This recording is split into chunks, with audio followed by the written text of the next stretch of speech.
ಈ ಲವ್ ಜಿಹಾದ್ನಂತ ಮತಾಂತರದ ಷಡ್ಯಂತ್ರಗಳಾಗ್ತಾ ಇರುವಂತದ್ದು ನಾವು ನೋಡಿದ್ದೀವಿ. ಮನೆಯಲ್ಲಿ ನಮ್ಮ ಹೆಣ್ಣು ಮಕ್ಕಳಿಗೆ ಆ ಜಾಗೃತಿ ತೋರಿಸಬೇಕಾಗಿದೆ. ಅವ್ರಿಗೆ ಏನು ಸಮಾಜದಲ್ಲಿ ನಡೀತಾ ಇದೆ ಅನ್ನೋದನ್ನು ತಿಳಿಸಬೇಕಾಗಿದೆ.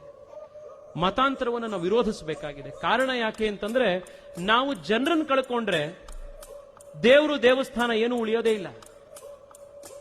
20 ಸತಿ ಸೋಮನಾಥ ಕೆಡದ ಮೇಲೂ ಕೂಡ 21ನೇ ಬಾರಿ ಸೋಮನಾಥವನ್ನ ನಾವು ಕಟ್ತೀವಿ ಅಂತಂದ್ರೆ, ಸೋಮನಾಥ ಕಟ್ಟಿ 2026ಕ್ಕೆ 1000 ವರ್ಷ ಆಗತ್ತೆ.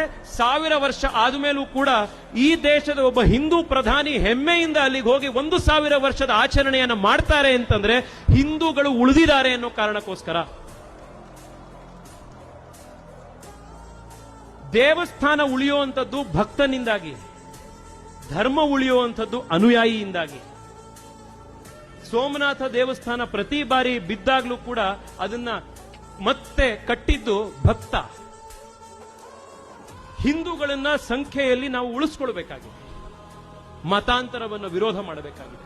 ಜೊತೆಗೆ ಯಾರ್ಯಾರು ವಾಪಸ್ಸು ಮಾತೃಧರ್ಮಕ್ಕೆ ಬರೋದಿಕ್ಕೆ ಬರ್ತಾರೋ ಅವರನ್ನು ಕೂಡ ಎರಡೂ ಕೈಯನ್ನು ಆಲಂಗನೆ ಮಾಡಿ ಅವರನ್ನು ಮತ್ತೆ ಮಾತೃಧರ್ಮಕ್ಕೆ ಕರ್ಕೊಂಡು ಬರಬೇಕಾಗಿರುವಂತಹ ಕೆಲಸವೂ ಕೂಡ ಆಗಬೇಕಾಗಿದೆ.